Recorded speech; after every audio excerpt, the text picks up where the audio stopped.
ఓం నమో భగవతే శ్రీరమణాయ. అందరికీ నమస్కారం అండి.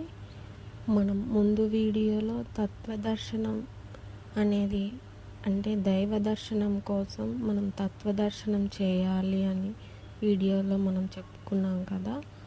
ఆ విధంగా ఇప్పుడు మరొక వీడియోలో మరి కొంచెం మాట్లాడుకుని దాని గురించి తెలుసుకుందామండి. మనకు రామకృష్ణ పరమహంస గురువులు ఉన్నారు కదా. ఆయన వివేకానంద ఆయనకు కలిసినప్పుడు వారి పరిచయంలో కొత్తగా ఉన్నప్పుడు ఆయన వచ్చినప్పుడు వివేకానంద ఆయనను చూసి ఆయన శిష్యులుగా ఉండాలని రామకృష్ణులు ఎంతో తప్పించేవారు. అది మీరు బుక్స్ చదివినా లేదా ఏ సినిమాలైనా లేదైనా వేరే ఏదైనా మీరు తెలుసుకుని ఉంటే తెలుస్తుంది. కొంచెం మనకు వారి పరిచయం అనేది మనకు వారి అడుగులలో నడవడానికి మనకెంతో ఉపయోగపడుతుంది మన జీవితానికి. అలాగా మనకి మొదటిలో వివేకానంద వారి పరిచయం అయినప్పుడు రామకృష్ణులు గురువులు ఉన్నారు కదా, ఆయన దైవం ఎక్కడున్నారు ఏమిటి అని వివేకానందుల వారు అడిగినప్పుడు దైవం అంతటా ఉన్నారు, అన్నిటిలో ఉన్నారు అని అంటారన్నమాట. ఏమిటి అంతటా ఉన్నారా అని వివేకానందుల వారు అంటారు. ఉన్నారు అంతటా అన్నిటిలో అంటే ఏమిటి, ఈ వస్తువులో ఉన్నారా ఆ వస్తువులో ఉన్నారా అన్నట్టుగా. అంటే బొక్కెన బకెట గిన్నె గ్లాసు ఇలా ఆ విధంగా అంటారన్నమాట. ఏమిటి బకెట గ్లాసు గిన్నెలలో కూడా ఉంటారా అని ఆయనకి మొదటిలో చిరాకు వేస్తూ వెళ్తారన్నమాట. అప్పుడు వాళ్ళ ఫ్రెండ్స్తో వివేకానంద వారు చెప్తారు, ఏమిటి ఈయన ఇలా అంటున్నారు, అన్నిటిలో ఉన్నాడంట, గ్లాసు బకెట వస్తువులు, ఏమిటి ఆయన అంటున్నది అని చిరాకు పడేవారు. అలాగా ఆయన పక్వత చెందిన తర్వాత ఆయన మనకు ఎంతో వివేకానందాన్ని పంచిన వారు కూడా అని మనం చెప్పుకోవచ్చు.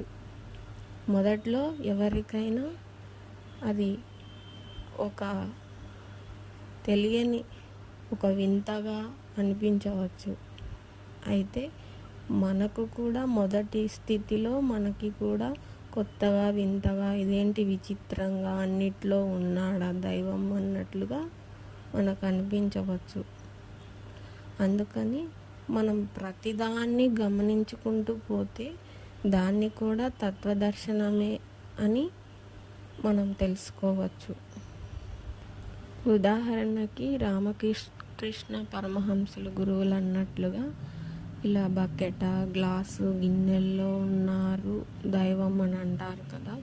అది ఏ విధంగా మనం అర్థం చేసుకోవాలి అని అంటే, మనకు ఏదైనా ఒక బకెట్ అనుకోండి, మనం అంటే వంట పనులకు పనికొచ్చే ఒక ప్లాస్టిక్ బకెట్ అని అనుకోవచ్చు.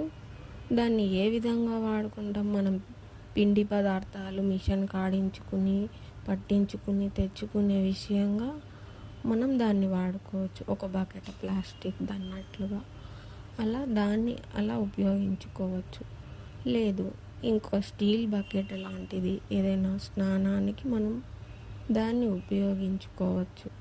అయితే దాన్ని పరిమితి అనేది ఒకటి ఉంటుంది కదా, దాని పరిమితి దాటితే ఆ వస్తువు పాడైపోయే ఒక అవకాశం ఉంటుంది కదా.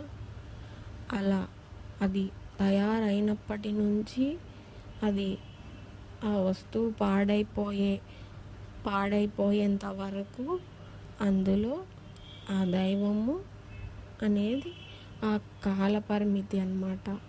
ఆ కాల పరిమితే అది తయారవడం అంటే పుట్టడము. అది మామూలుగా మనం వాడుతూ ఉంటే దాన్ని జీవనము తర్వాత అది పాడైపోతే అది నశించడము. అలా మనుషులకైనా, అలా వస్తువులకైనా,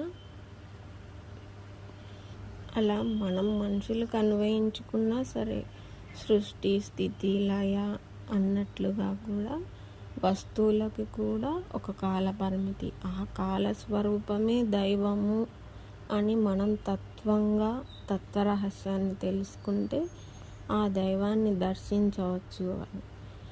ఇలా మా వివేకానందుల వారితో రామకృష్ణుల గురువులు అంటూ ఉండేవారన్నమాట.